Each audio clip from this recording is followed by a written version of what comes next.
There is a theory used in the military that explains when it is morally appropriate to engage in war. This idea is called the just war theory and was used to rationalize the importance of the First World War. This is a story of Ben Salmon, a man who believed that no act of violence, no matter the reason, could be justified. He paid for that belief at the cost of his health, his reputation, and his freedom. Ben Salmon was born in 1888 in Denver, Colorado. Like many working-class families, he left school in the 10th grade to do clerical work for a railroad company. Ben was known for his competent work, but he was unsatisfied with the injustices being committed by the company. He soon became a union organizer. For his activism, he was fired by the railroad company.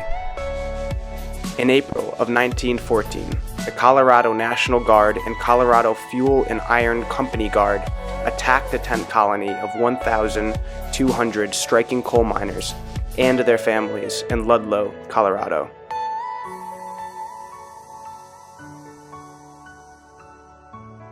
The National Guard used machine guns to fire into the colony. Approximately 21 people, including miners' wives and children, were killed. The chief owner of the mine and leading American capitalist of the time, John D. Rockefeller Jr., was recognized for having orchestrated the massacre. The killing was a pivotal moment for Ben Salmon. He saw capitalism as a system where corporate profit meant more than the common good. Salmon wished to see a more just form of economics and gravitated to socialism, a system he believed produced a more equitable sharing of one's labour. Meanwhile, an even greater horror was developing in Europe, the Great War. World War I began with the Guns of August in 1914.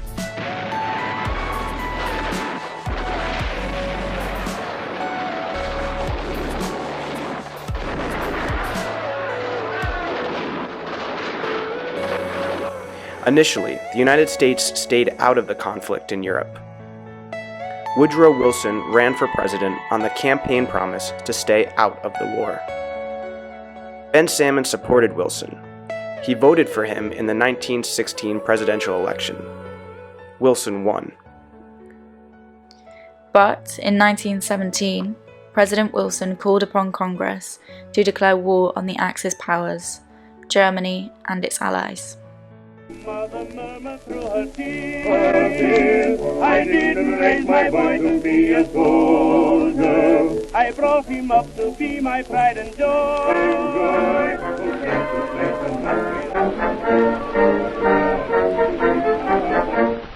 Johnny, get your gun, get your gun, get your gun.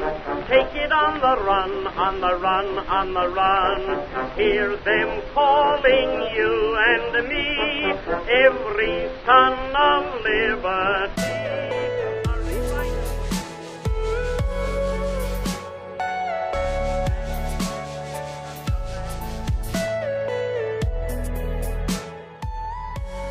Ben Salmon was a Christian, a Catholic who believed firmly that one should not kill another human being. He knew this from the Judeo-Christian teachings of the Ten Commandments, and he knew it as a follower of the nonviolent Jesus Christ. He said, "The Germans are my brothers. I shall not train to kill them." However, Ben Salmon would learn that his family, his friends, the people of Denver, and even his church leaders would soon march in step to the order of their national government, just as it happened in Europe.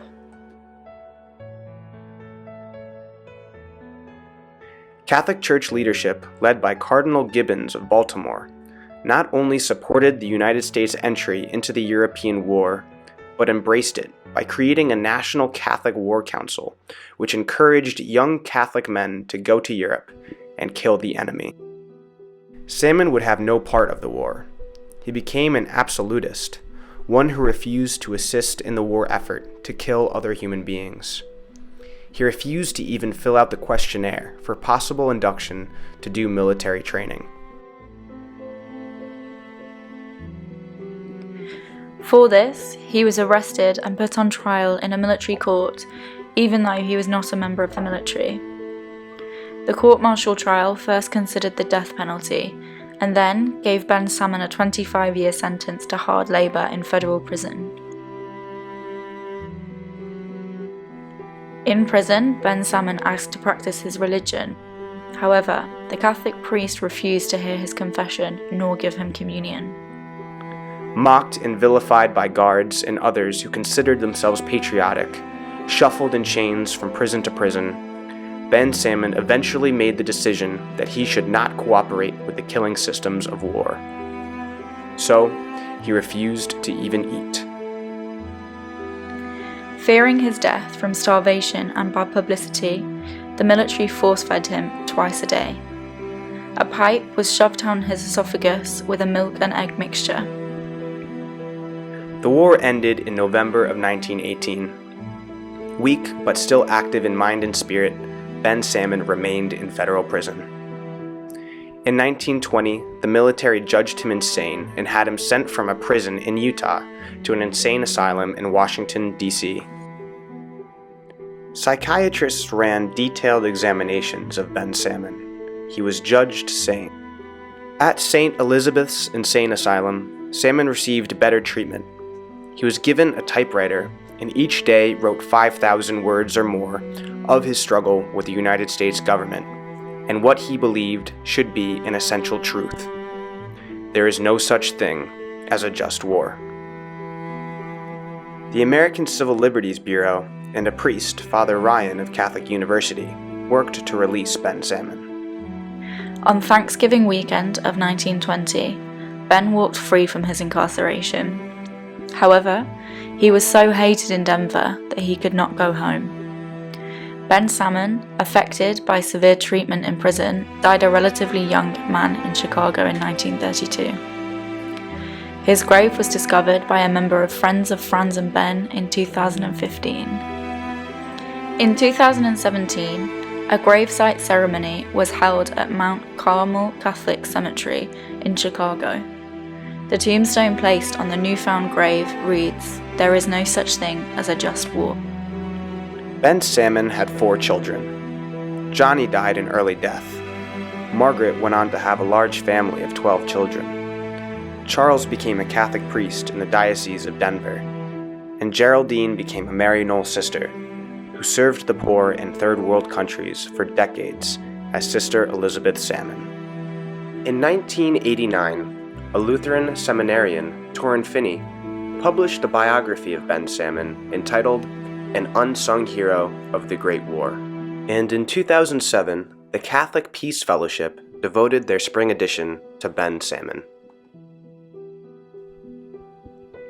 So, what do you think? Was Ben Salmon right in refusing to train to kill?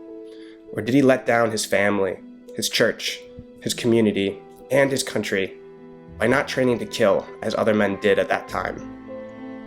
I hope you can discuss this. In recent years, women have taken military combat roles. Someday, there may be a military draft to force young men and women into military service. Would you be ready to say yes? Or will you take a position as Ben Salmon did?